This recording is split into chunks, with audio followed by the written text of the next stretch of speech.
Not all that Mrs. Bennet, however, with the assistance of her 5 daughters, could ask on the subject, was sufficient to draw from her husband any satisfactory description of Mr. Bingley.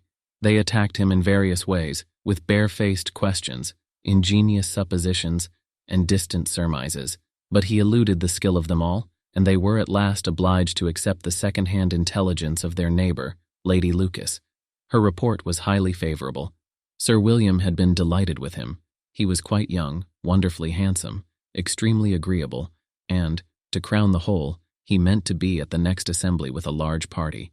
Nothing could be more delightful. To be fond of dancing was a certain step towards falling in love, and very lively hopes of Mr. Bingley's heart were entertained. "If I can but see one of my daughters happily settled at Netherfield," said Mrs. Bennet to her husband, "and all the others equally well married, I shall have nothing to wish for." In a few days Mr. Bingley returned Mr. Bennet's visit, and sat about 10 minutes with him in his library. He had entertained hopes of being admitted to a sight of the young ladies, of whose beauty he had heard much, but he saw only the father.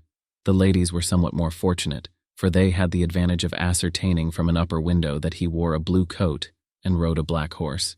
An invitation to dinner was soon afterwards dispatched, and already had Mrs. Bennet planned the courses that were to do credit to her housekeeping, when an answer arrived which deferred it all. Mr. Bingley was obliged to be in town the following day, and, consequently, unable to accept the honour of their invitation, etc. Mrs. Bennet was quite disconcerted. She could not imagine what business he could have in town so soon after his arrival in Hertfordshire, and she began to fear that he might be always flying about from one place to another, and never settled at Netherfield as he ought to be. Lady Lucas quieted her fears a little by starting the idea of his being gone to London only to get a large party for the ball, and a report soon followed that Mr. Bingley was to bring 12 ladies and 7 gentlemen with him to the assembly. The girls grieved over such a number of ladies, but were comforted the day before the ball by hearing that instead of 12 he brought only 6 with him from London, his 5 sisters, and a cousin, and when the party entered the assembly room it consisted of only 5 altogether: Mr. Bingley, his 2 sisters, the husband of the eldest, and another young man. Mr. Bingley was good-looking and gentlemanlike. He had a pleasant countenance and easy, unaffected manners. His sisters were fine women, with an air of decided fashion. His brother-in-law, Mr. Hurst, merely looked the gentleman, but his friend Mr. Darcy soon drew the attention of the room by his fine, tall person, handsome features, noble mien, and the report, which was in general circulation within 5 minutes after his entrance, of his having 10,000 a year.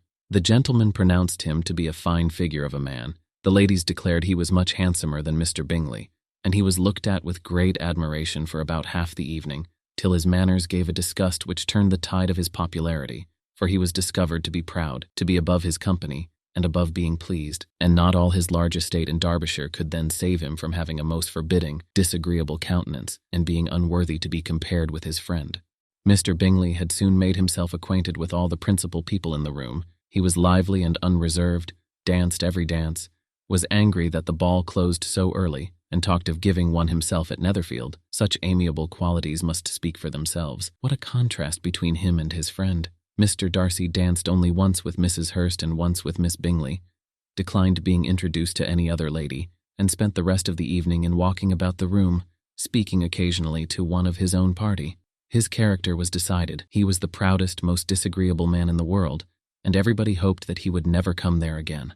Amongst the most violent against him was Mrs. Bennet, whose dislike of his general behaviour was sharpened into particular resentment by his having slighted one of her daughters. Elizabeth Bennet had been obliged, by the scarcity of gentlemen, to sit down for 2 dances, and during part of that time Mr. Darcy had been standing near enough for her to hear a conversation between him and Mr. Bingley, who came from the dance for a few minutes, to press his friend to join it. "Come, Darcy," said he, "I must have you dance. I hate to see you standing about by yourself in this stupid manner. You had much better dance." "I certainly shall not.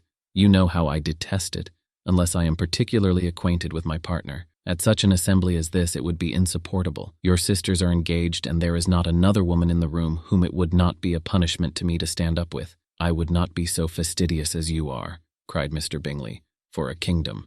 Upon my honour, I never met with so many pleasant girls in my life as I have this evening, and there are several of them you see uncommonly pretty." "You are dancing with the only handsome girl in the room," said Mr. Darcy, looking at the eldest Miss Bennet. "Oh, she is the most beautiful creature I ever beheld, but there is one of her sisters sitting down just behind you who is very pretty, and I dare say very agreeable. Do let me ask my partner to introduce you. Which do you mean? And turning round, he looked for a moment at Elizabeth, till catching her eye he withdrew his own and coldly said, She is tolerable, but not handsome enough to tempt me. I am in no humor at present to give consequence to young ladies who are slighted by other men. You had better return to your partner and enjoy her smiles, for you are wasting your time with me. Mr. Bingley followed his advice. Mr. Darcy walked off, and Elizabeth remained with no very cordial feelings toward him. She told the story, however, with great spirit among her friends, for she had a lively, playful disposition, which delighted in anything ridiculous. The evening altogether passed off pleasantly to the whole family. Mrs. Bennet had seen her eldest daughter much admired by the Netherfield party.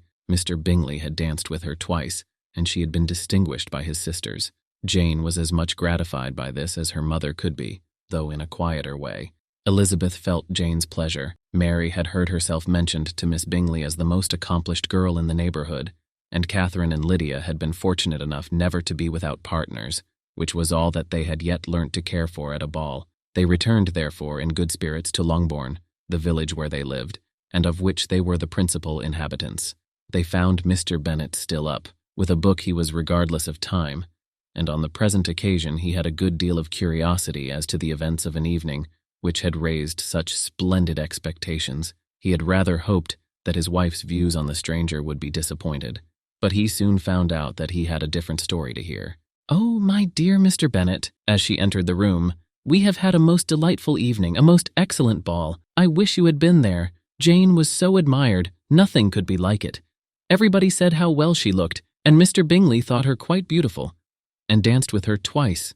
Only think of that, my dear, he actually danced with her twice, and she was the only creature in the room that he asked a second time. First of all, he asked Miss Lucas. I was so vexed to see him stand up with her, but, however, he did not admire her at all. Indeed, nobody can, you know, and he seemed quite struck with Jane as she was going down the dance, so he inquired who she was, and got introduced, and asked her for the two next. Then the 2/3 he danced with Miss King, and the 2/4 with Maria Lucas, and the 2/5 with Jane again, and the 2/6 with Lizzie and the Boulanger. If he had had any compassion for me, cried her husband impatiently, he would not have danced half so much. For God's sake, say no more of his partners. Oh, that he had sprained his ankle in the first place. Oh, my dear, I am quite delighted with him. He is so excessively handsome. And his sisters are charming women. I never in my life saw anything more elegant than their dresses. I dare say the lace upon Mrs. Hurst's gown—" Here she was interrupted again. Mr. Bennet protested against any description of finery. She was therefore obliged to seek another branch of the subject, and related, with much bitterness of spirit and some exaggeration, the shocking rudeness of Mr. Darcy. "But I can assure you," she added, "that Lizzie does not lose much by not suiting his fancy, for he is a most disagreeable, horrid man, not at all worth pleasing, so high and so conceited that there was no enduring him. He walked here, and he walked there, fancying himself so very great, not handsome enough to dance with. I wish you had been there, my dear, to have given him one of your set-downs. I quite detest the man.